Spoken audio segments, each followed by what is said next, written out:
Downloading exercise and training programs from the internet can be kind of hit or miss in terms of the quality that you're going to get. And watching a whole bunch of YouTube videos and social media content and then trying to put your own program together can be even more dicey, because there is so much information about training and exercise out there that it is really easy to get a too many cooks in the kitchen type scenario if you're sitting down and expecting yourself to put something together based on all the free content that you've found. So in the name of you getting what you want out of your relationship with training and exercise, I'm going to share with you a few things to look out for if you're buying a program or putting a program together, and a couple of ways you might be able to make the program that you already have a little bit more rewarding. My name's Marcus, this is Strong Not Starving, and I work with people to create fulfilling, sustainable situations with food, exercise, and relationships. Strong Not Starving is where we talk about the food, exercise, and stress management side of what it's like or how it feels to be feeling good and confident in your own body. So training and exercise programming, it's actually a lot like cooking in the way that it's really easy to watch a bunch of cooking content on social media and then kind of put something together for yourself. But as with cooking, getting really good takes a lot of time, a lot of practice, and more often than not, some mentoring. The difference with cooking as opposed to training and exercise is that if you cook a meal that's bad, you're going to know immediately if it's bad. But you might be doing an ineffective or even harmful training and exercise program for months, sometimes years, before stopping to question it. And over the 20 years that I've been a coach, I've seen a lot of people's relationship with exercise damaged by exactly that. Staying really committed to a particular approach or a particular program that was never really that great in the first place, but being too afraid to do something different or change something. I've also worked with a lot of people who had such bad experiences with maybe personal trainers or maybe just the gym in general or exercise classes or whatever, that they can't even entertain the idea of regular training and exercise. And that's a real bummer, because when done well, it doesn't have to be this awful, torturous experience, and it can be really rewarding and it can add a lot to your life. So first of all, what to look out for when trying to establish whether or not a training program is any good. The real key is in expectations, understanding what you can expect from different programs and different approaches. So if you're following circuit-style workouts or following along with classes labeled strength classes just because for part of that class you're holding a couple of dumbbells or maybe doing a couple of push-ups, yes, those sessions are more than likely going to improve your general fitness, your general well-being to some degree. But what are you expecting from them?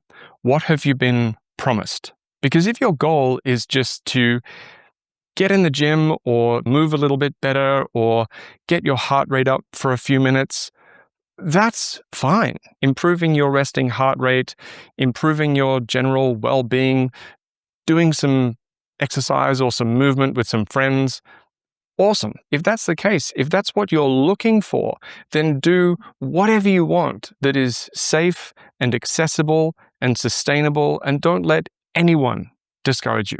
But if you've been promised meaningful gains in strength, gaining muscle, or specific improvements with athletic performance or a specific activity, I've got some slightly difficult news. Significant strength gains, muscle gain, and improvements in athletic performance require specific attention paid to specific movements, exercises, drills, practices, organized into a well thought out program. If you just want to feel a little bit better and move around with some friends, lower your resting heart rate, all that stuff, then yeah, you can do so many different things as long as you're not injuring yourself or burning out. But the thing that damages so many people's relationship with training and exercise is the specific promises and misinformation around those promises. But if you've got specific goals, maybe you've got specific needs,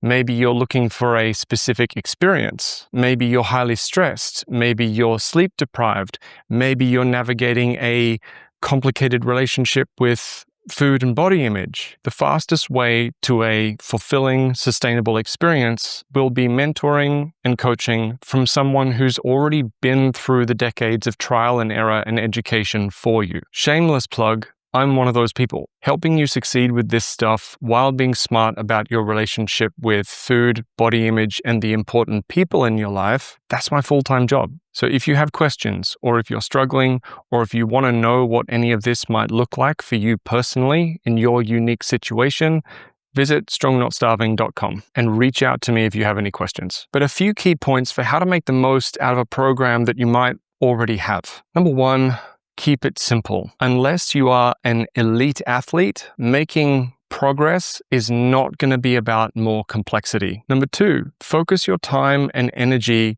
on high-value movements. This means accessible versions of movements like squats, rows, and presses. This doesn't mean you're limited to those things, and don't think that because I'm saying squat, you need to have an Olympic bar on your back with 1 billion pounds on it. A squat is a particular movement pattern that we can practice in a whole bunch of different and accessible ways.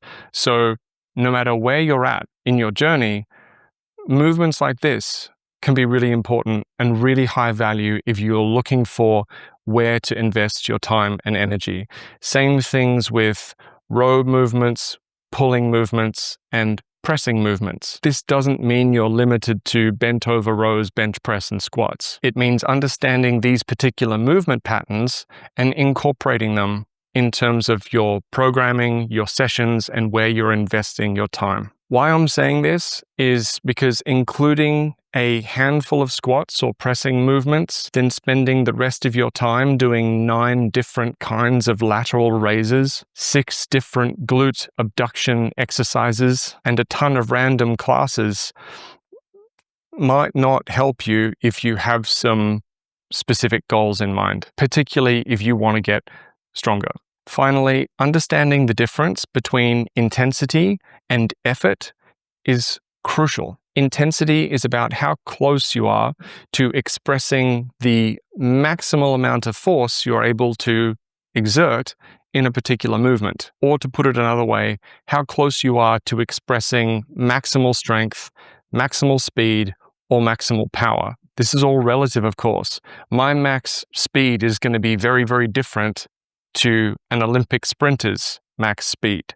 But 80% of my max is still 80% of my max, while effort is pretty much just about how exhausted you are after your session. And a lot of people are making the massive mistake of measuring their effectiveness by how exhausted they are after their sessions. So you can complete 3 sets of 3 to 4 squats with 80% of your maximal intensity, your maximal strength, while still most likely having some energy left in the tank. And those sets and reps will accomplish a lot. They will signal to your body that you need to get stronger, while still leaving you with some energy in the tank to go about your day and live your life. But you show up to a random class or follow a random YouTube video and do 100 bodyweight squats and 100 burpees, you're not getting anywhere near close to your maximum intensity in terms of the amount of strength your body can express, but you're going to finish that session absolutely exhausted. And it's not to say that things like that aren't valuable in their own way, in the right context within a program, but most of us overvalue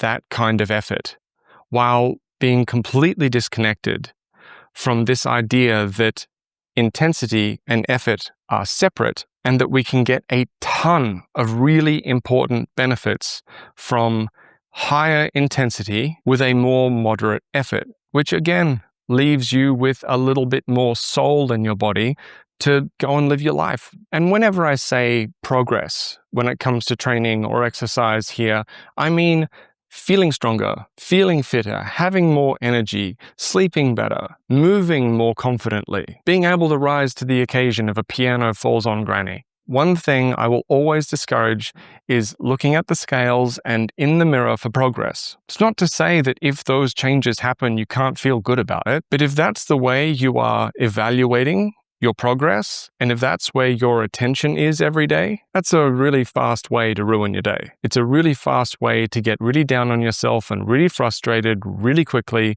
and turn this whole thing into a bad experience. So keep it simple, choose exercises wisely, and visit strongnotStarving.com if you have any questions. My name is Marcus.